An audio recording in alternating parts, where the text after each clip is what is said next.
And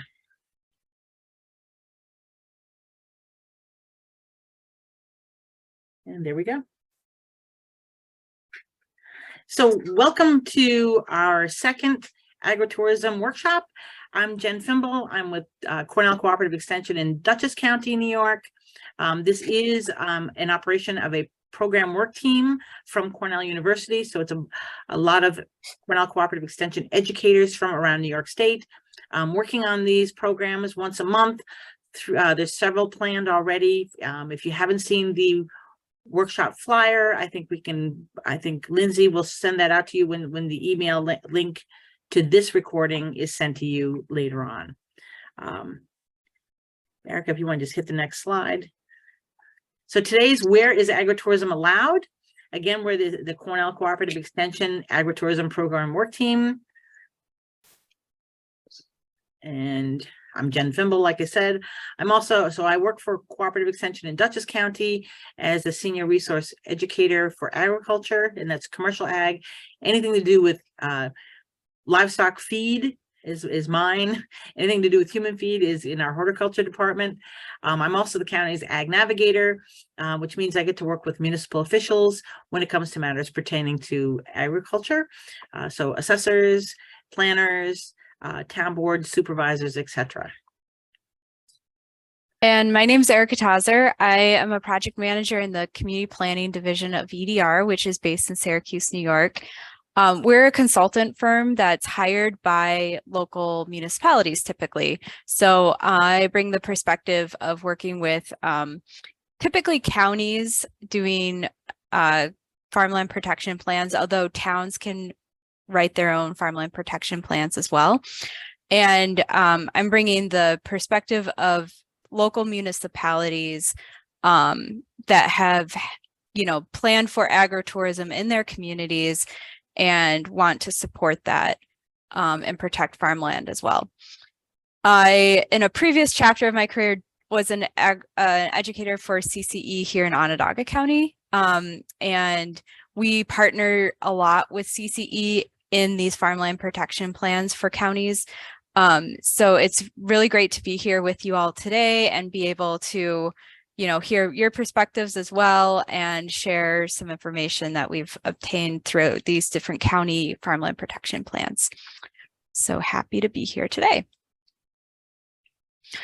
I'll go over, so Jen and I are going to ping pong back and forth, and it is pretty conversational. We will have a Q&A session during the break at the end. And of course, we have the chat going here. So we'll keep an eye on the chat for questions between Jen and I, and we'll try to address those as it makes sense for the presentation. So we first wanted to just talk about agriculture big picture, define it, look at the different things going on within New York State to protect agriculture and enhance its viability. One of the ways to do that is through supporting agritourism. But as I'm sure everyone is aware on this call, that can be, it can be difficult to do at a local level. So we're going to talk through some of the challenges and opportunities related to that and some local planning tools that are available to help make sure that agritourism is as successful as it can be for different communities. So this is just an overview of the wide array of types of agriculture that exists today. So our more traditional agriculture with crops, but also we're seeing a more inclusive view of agriculture across the state. So, tree stands, forestry can be agriculture, apiaries, these types of agritourism venues, if they're an accessory use to agriculture. So we'll talk through all of that. One thing I like to bring this graph up to remind everyone how important financially agriculture can be for local communities.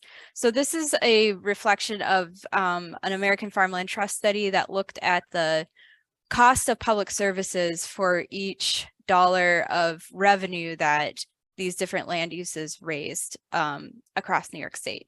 So as you can see, agriculture is more in line with commercial land use in that it provides more tax revenues for local communities than it does costing local communities. So it is a financially important land use. And I think it's important that we remember that and we kind of start our conversation off based on that.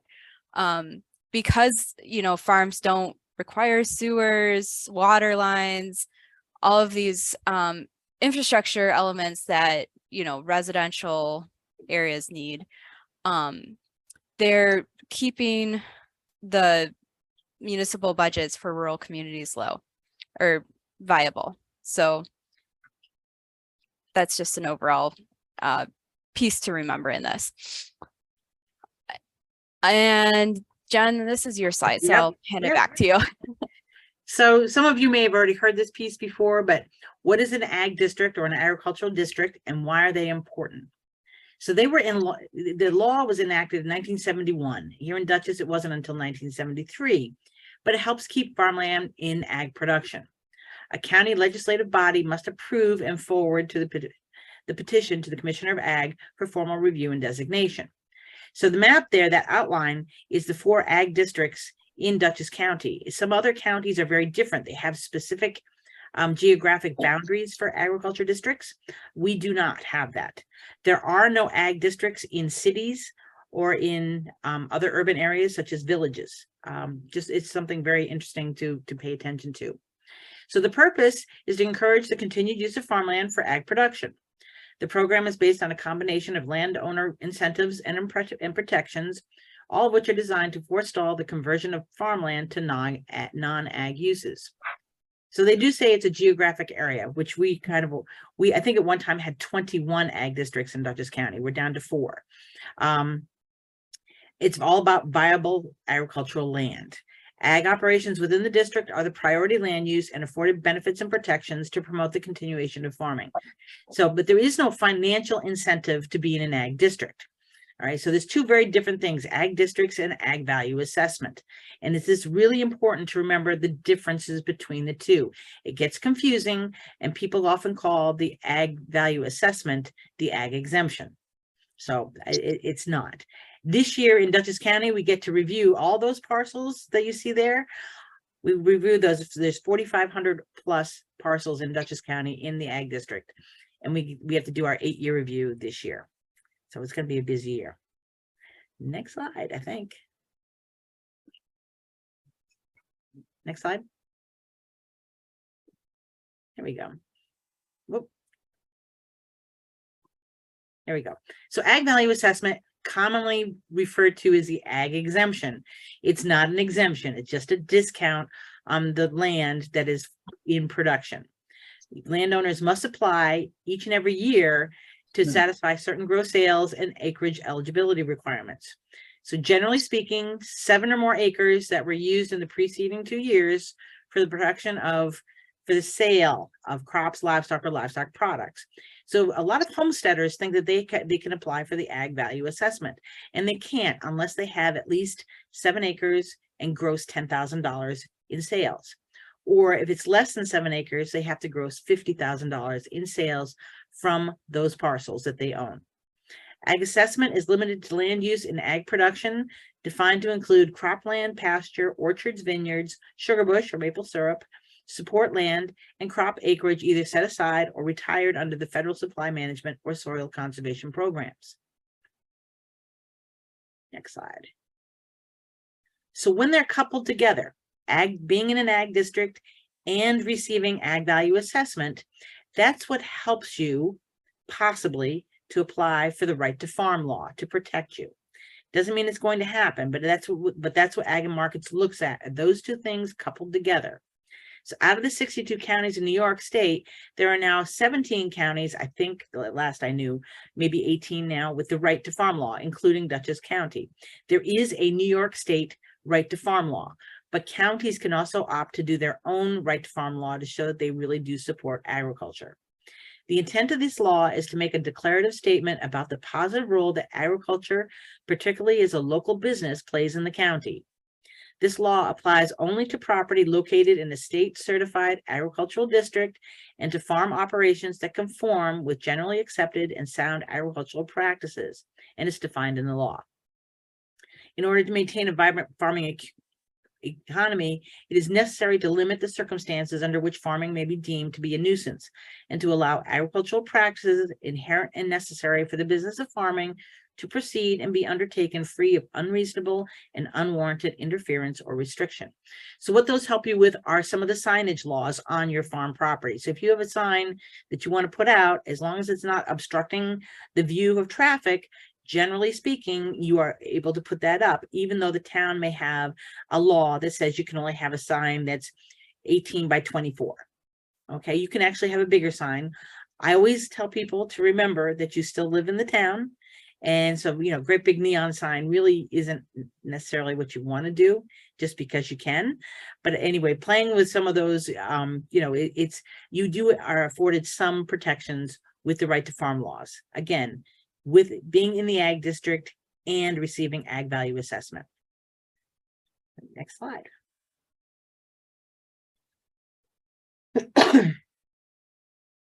Next slide. No? Yes. There you go. It's Erica's turn. I'm having a hard time with mute. Jen, I wanted to check. So, is it true that also the municipality has to adopt the right to farm law as well? They do not have to, but Okay. they do have an option to. I know in our ag plan for the county, we do have some mock or outline plans that if a town would like to do that or a municipality would like to do that, but it isn't required. And even if they don't adopt a right to farm law, it does not supersede New York State right to farm law. I see. That's the difference. I know New York State is a home rule state, but which usually starts in a municipality, but in this case, the right to farm law supersedes. We oftentimes work with municipalities, and that's one of the first things that we encourage them to do is, you know, if you want to protect agriculture, you can adopt these right to farm laws at a local level to show that local support. And, you know, it's almost like an educational tool at the local level, because they'll have signs that say we're a right to farm law community and, you know, stuff like that. But from a farmer's perspective, that could be another avenue that you could work with your local town or municipality to adopt. Absolutely. There's a comment in the chat. My property is zoned resort residential. Since I am in the ag district, we were permitted to erect a 120-foot tall small wind turbine, which would never have been allowed without the help of belonging to the ag district. And I would imagine that you're also a farm and get that ag value assessment. And generally, ag and markets will at least look at your case if you're in both. If you're not enrolled in both, in ag district and getting ag value assessment, ag and markets will not even look at your case. So if you do have to come down to it's legal avenues, that's where you want to make sure that you're in the right there. Yeah, and then I see Laura Cook's question too about right to farm laws and how it relates to Adirondack Park, which is, you know, basically an overlay, but through the state.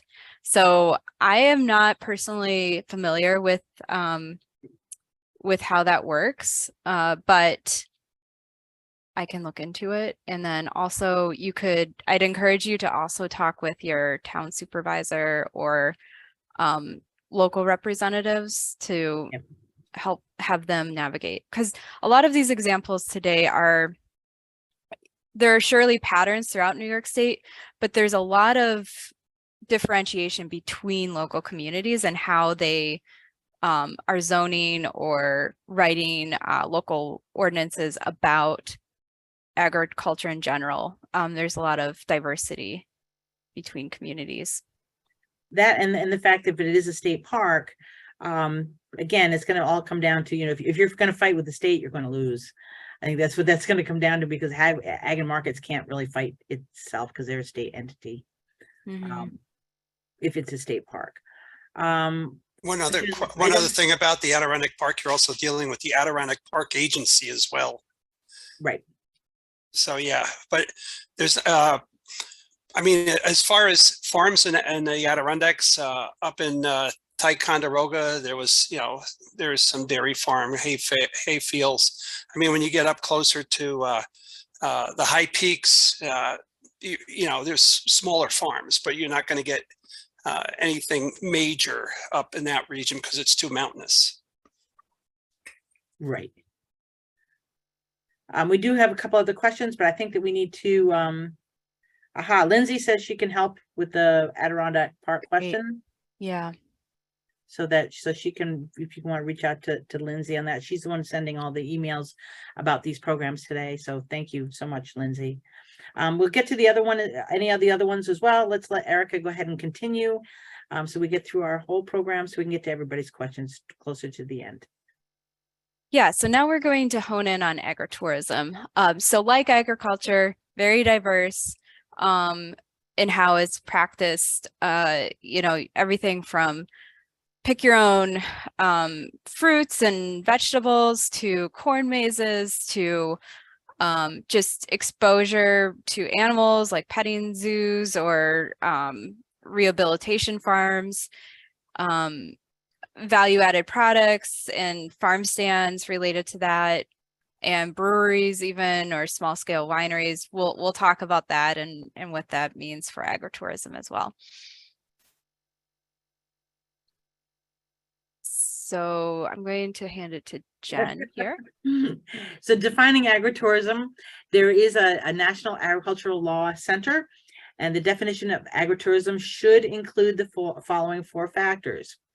Combines the essential elements of the tourism and agriculture industries, attracts members of the public to visit agricultural operations, is designed to increase farm income, provides recreation, entertainment, and educational experiences to visitors.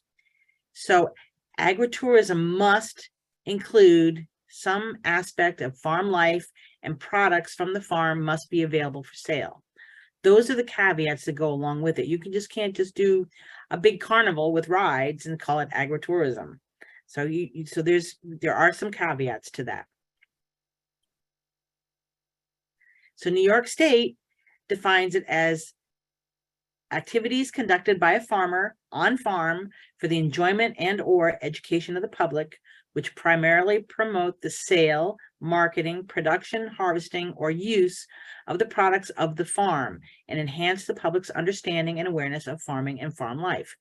And there is a New York State Safety and Agritourism Act, and there is a link for that, and then you'll get a copy of that with the slides.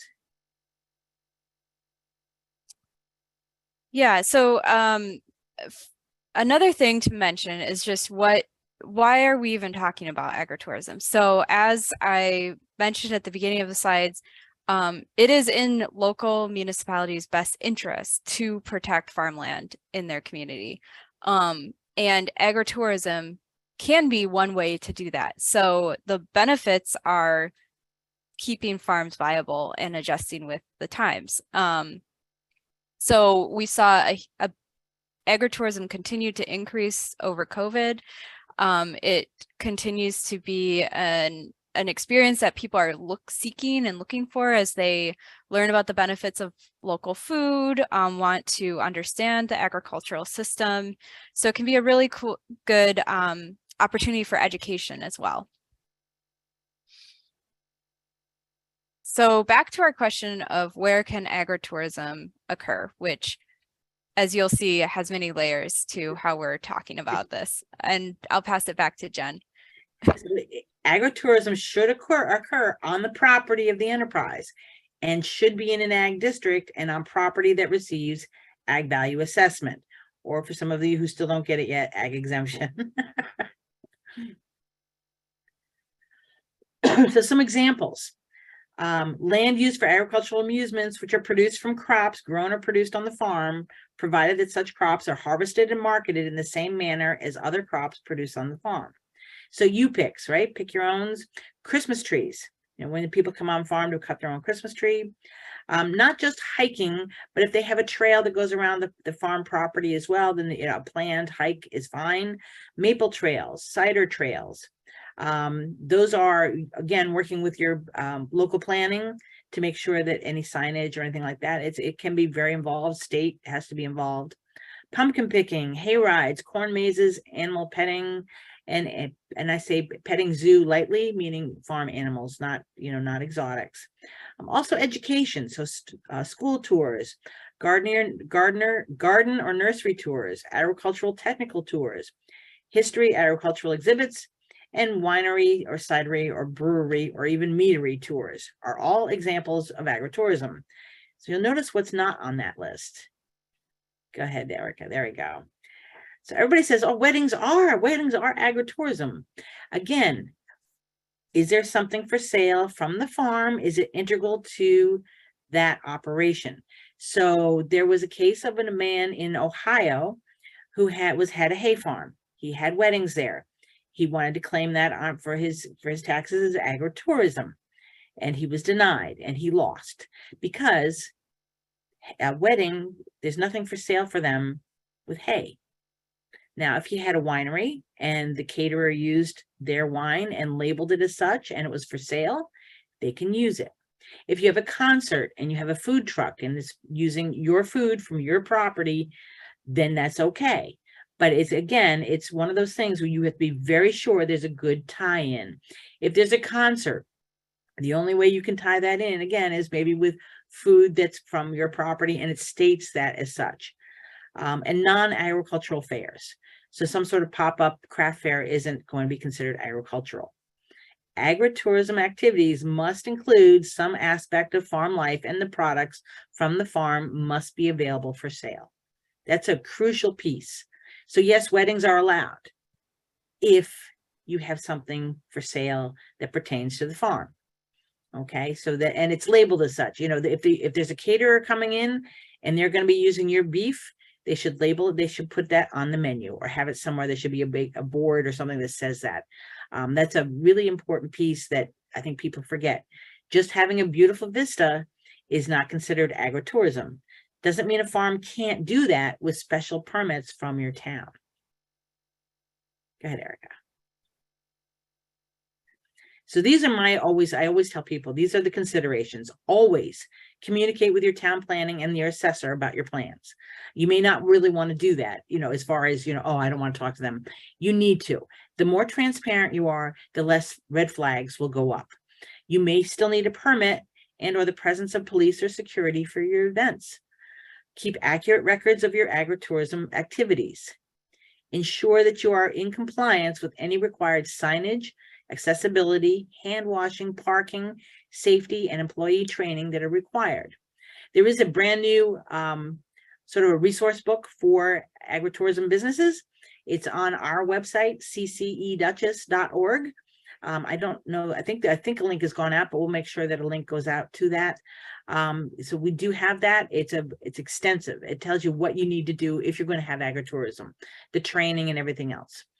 Really important piece. And there's a link to that in the presentation too. Great. Thank you. There you go, Erica. Yeah, so just I feel like I've said this a few different ways, but reiterating that agritourism is a great economic opportunity for farming, and it is a way to keep farms viable. So especially with our situation in many places throughout New York State, we have a large urban population. So agritourism is a real way to inform people about the local food system and, draw from that audience, and, just disperse resources in a more geographic equitable way, I think. So that's a important consideration here. With that, as I was mentioning, it's a way to increase awareness about farming. There is a lot of some of the other examples that we haven't touched on, are maybe more newer types of uses, such as on-farm stays with Airbnbs.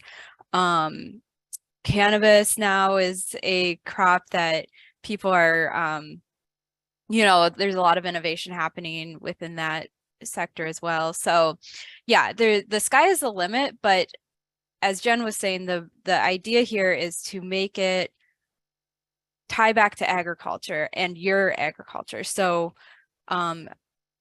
keeping it as an accessory use to the primary land use of agriculture is an important component of the definition of agritourism.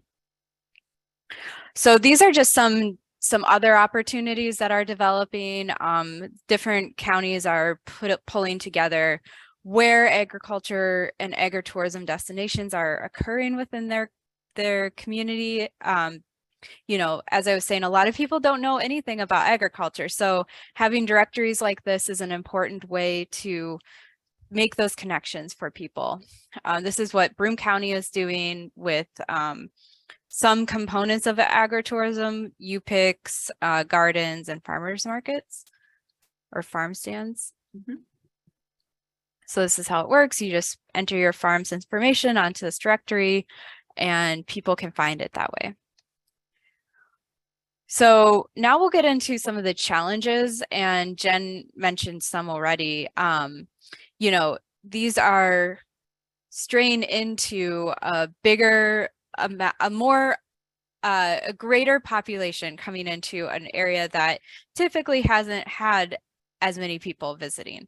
So planning for that accordingly, working with your neighbors, working with your local municipality are all ways. Being transparent about what you are intending to do are all ways to help develop these agritourism venues in a way that will long-term remain viable. So the challenges of that, large crowds with that traffic, noise, lighting, those are all ways you can mitigate the impacts from those. Screening, types of, you know, equipment that you're using, planning site plans, but it involves a fair amount of planning at the end of the day, and acknowledging these different priorities. So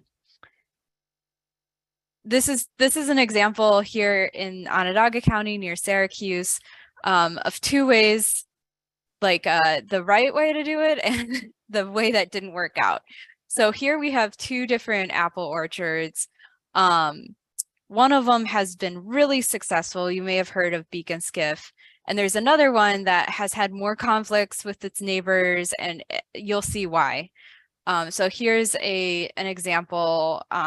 You know, they're having these big concerts, people would come out, and then there was a big kibosh on it because of the way that it's laid out. So here is where the concert venue was.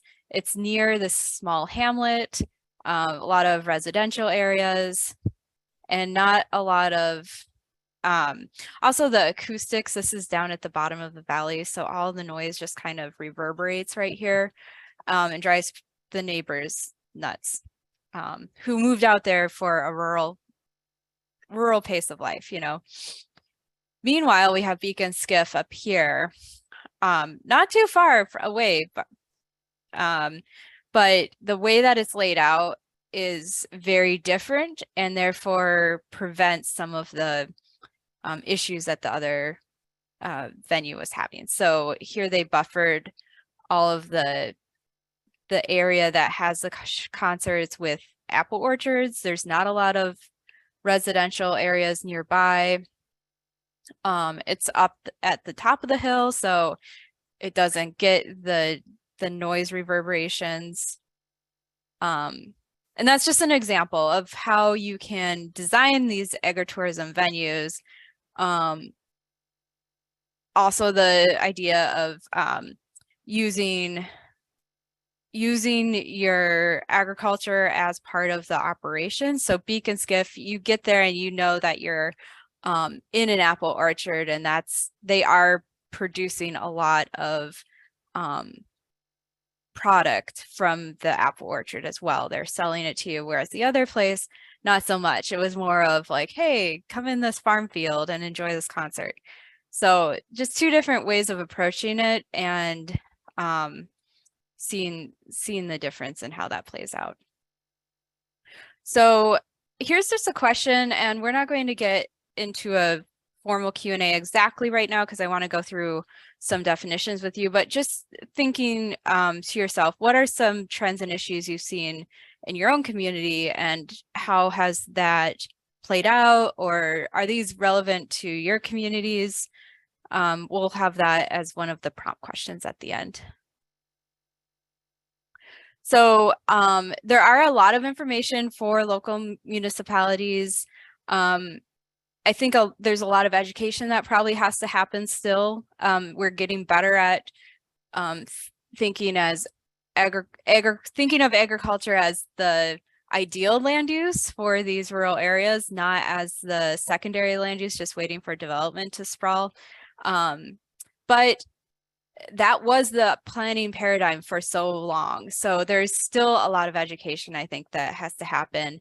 These are some educational tools that are targeted primarily at municipal representatives, but I think it's important for you all to know about these as well, so that you can advocate for yourselves and share these materials with municipal representatives as well. So this is an example in Lancaster County, Pennsylvania, but there's also a new example that Jen was talking about that is for New York, talking about the best practices in developing agritourism operations here in New York State. There's a lot of layers to local land use law, and one of the things that communities can do is just build agriculture viability into the purpose statements of these rural districts. So that's a change that can happen. Defining what a community means by right, which is the ideal land use for an area. So agriculture is the by right land use, and accessory uses are that thereby subordinate to those by right land uses. So if agriculture is the by right land use, how can agritourism be defined in a way that makes it an accessory land use to agriculture? Knowing your special use permit process or other special approval processes. So this is like what Jen was talking about. You can do these larger operations, but you have to play nice with the rules of your community. So going through the site plan review process, and making sure that, you know, your operation is laid out in a way that's going to meet the health and safety requirements of your community. So then another way is just looking at definitions. So are they up to date? Are they inclusive with what agriculture has become today? So looking at definitions and fleshing out ways to define things like what's a farm stand? Is it, you know, a small scale operation, or could it become like a huge Walmart in the middle of a farm field? And so just these are customizable definitions, and there are New York State, you know, models out there, model laws to look at. So just building that into your local zoning code so that it's as inclusive as possible for you. So with these, you'll see that, okay, this is the example definition of agriculture from NISDAM. So the use of on-farm buildings, equipment, manure processing, handling facilities, practices which contribute to the production and preparation of marketing of crops, animal husbandry, livestock, and livestock as a commercial enterprise. So that's the definition of agriculture as it is defined by New York State.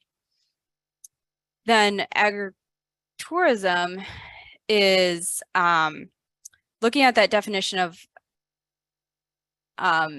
agriculture and bringing into it tourism and education and enjoyment for the public.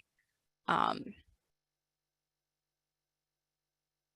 then all of these different other definitions, so making sure that it's portraying these definitions as accessory uses to ongoing agricultural operations, so that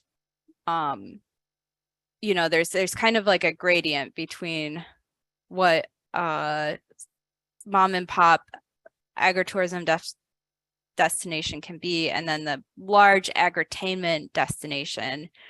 So just being mindful of how large these venues can become and how disruptive to that agricultural, you know, area that it can be. So that's what these definitions can do. So it's a way to kind of keep agriculture as the primary use in these areas. On-farm processing, again, as an accessory use to an active farm operation. Breweries, cidery, distilleries, wineries, meaderies, keeping those as an accessory use to an active farm operation.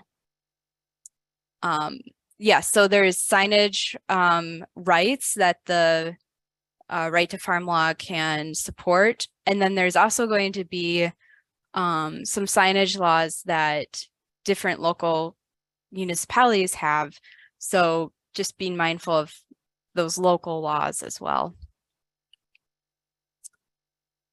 This is an example of what a local municipality can do to guide agritourism in their community. So this is just a simple application, but that way they can, you know, help manage across the municipal area, the different venues that are popping up.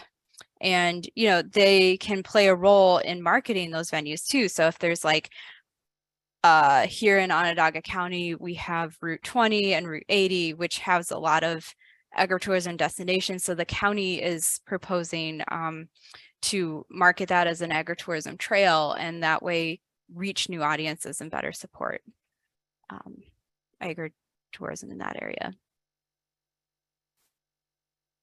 And these are just some more best practices and tools from other states. And then here's the one from Dutchess County that Jen was mentioning. And I don't know, Jen, did you have anything you wanted to add in addition to those slides? Or besides addressing some of the questions that are in the chat, I think for all of you that are interested in agritourism or just, you know, or farming and maybe not so interested in agritourism, this is a really wake-up call to really get involved in your local planning. Because I think your voice really counts when, you know, when people are talking about, well, I don't know if we should allow that, but yes, you know, your voice will help that a lot. And farmers don't often get in on planning boards or in local government. And I think that that's a really important piece for you to remember, because the laws are always changing. And so agritourism as an entity and being covered by limited liability is relatively new. It's what, only 4 years old, 5 years old at that, that it's actually been counted. So this is new. It's new territory for state, local, and even farmers to be counted as part of your, you know, your economic development for your farm and for the local municipalities. So I think keeping those records, getting really involved in that piece of it is really important. It can show what you're bringing back to your local community. And I think that if you don't, you're really missing the boat. That's one of the things I think as I was sitting here listening that, you know, I know in Dutchess County, we are really fortunate to have county government really behind agriculture. Not every county is. And so that's where I think your role to step in and say, hey, I'd be willing to help. We have a tourism department that is second to none about promoting agritourism. They are really they have their own website with a whole bunch of farm things listed on there. They make sure that those farms that are listed, they put when they're open, when, you know, what season they're open. They work with the film crew, you know, that come up from New York City. So I think that we're really very fortunate. But Erica, I don't know if you want to go through some of these questions. There was Sure. Yeah, I saw the question about insurance, and let me flip to this slide. This is the upcoming workshop series that are every month we'll have a series like this. And when was it? The next month's topic is about liability and insurance. So Yes. definitely come back for that.